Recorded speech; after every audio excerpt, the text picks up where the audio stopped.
Hi, I'm Dana Durnford, also known as nuclearproctologist.org, and I wanted to weigh in on ISIS and the rhetoric we see in the media. And ISIS seems to be media's darling, and I want you to take it into perspective. There's around 10, 11,000 ISIS, allegedly. And allegedly ISIS stands for Israel's Secret Intelligence Services. But what's not alleged is that for 11,000 Taliban, we had, and still do, 22 veterans committing suicide every day. That's over 80,000 dead. For the Taliban, 11,000 of them, which is the same size as ISIS, we created 5 million orphans in Afghanistan. For the same amount of people as ISIS, for the same scenario that was painted to us as the Taliban, the same number of people, we got 6 million refugees in Iraq and Afghanistan. For those same 11,000 Taliban, we got 20,000 strikes, drone strikes, in Pakistan, not counting everywhere else. For the same 11,000 Taliban, we got 29,000 rapes a year in the military. For that same 11,000 Taliban, that's almost 300,000 in a decade. During the war on 11,000 Taliban, there's millions dead to get 11,000 Taliban.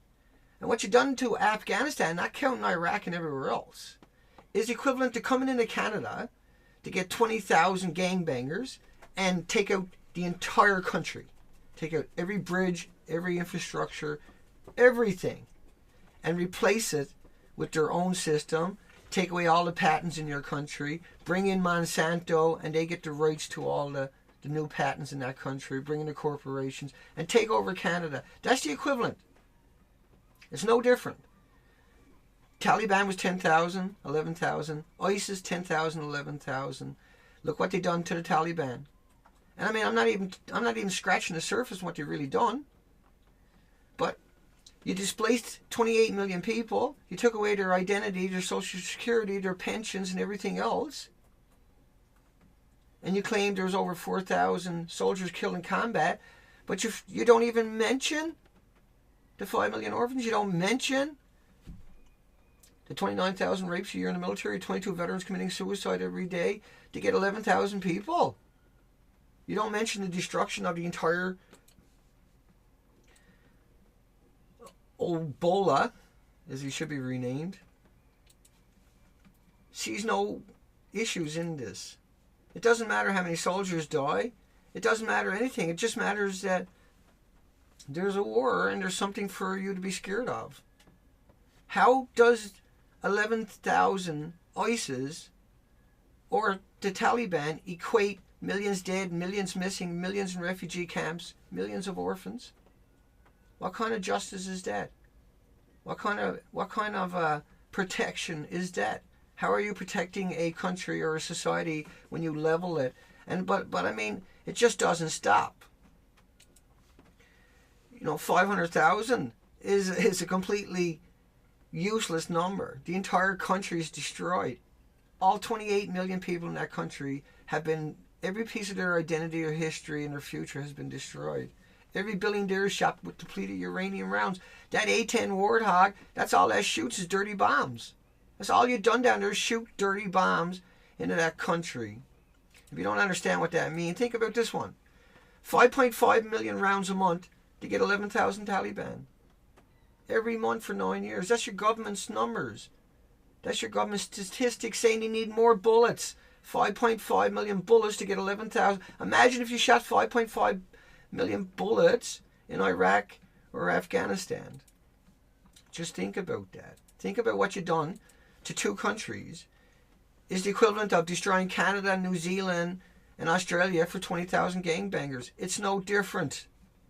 And the A-10 Warthog and all the other things down there are only shooting dirty bombs. All based upon 100% lies.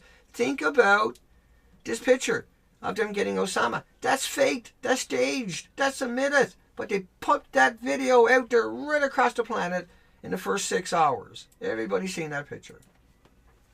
At a 500 terrorist study with Mother Jones, Almost all of them had FBI and CIA handlers that gave them the money, gave them the equipment, gave them the knowledge. Look at this congressperson up here, and you can't see me, but look at that congressperson with his feet on a coffin. And think about how all the people drank the Kool-Aid, and you just drank it up and sucked it up, and you don't put it in the equation of 11,000 people. You want to wreck 28 million people's lives to save them, destroy, kill a couple of million, put millions in refugee camps, take out the entire infrastructure, and leave them with nothing and no future and dirty bombs everywhere. And you want to do the same thing with ISIS, and the media won't give it up, and all the pundits are jumping on board of it. You know, what can I say to you outside of, you know, one of these days you're going to get sick of looking at your children getting groped for the same 11,000 alleged terrorists that were created and funded by the CIA to overthrow Saddam, to overthrow whoever else down in the Middle East. Just think about, Iran has 49 bases around it. 49 military, American, fully stocked with nuclear weapons, biological, chemical weapons. 63 cents on every tax dollar that the Americans got go to war. At what point are you going to stop? You just can't keep killing everybody out there and faking it, and then turning around saying we got to grope everybody because after you killed millions, displaced millions, put millions are missing, millions in refugee camps, millions of orphans, that's not enough. Now you got to grope everybody's kids because one of them might be Taliban. So it never ends for 11,000 people. Why don't you just destroy every country first, and that way ISIS got nowhere to go. Take care. I'm Dana Durnford, nuclear proctologist. Have a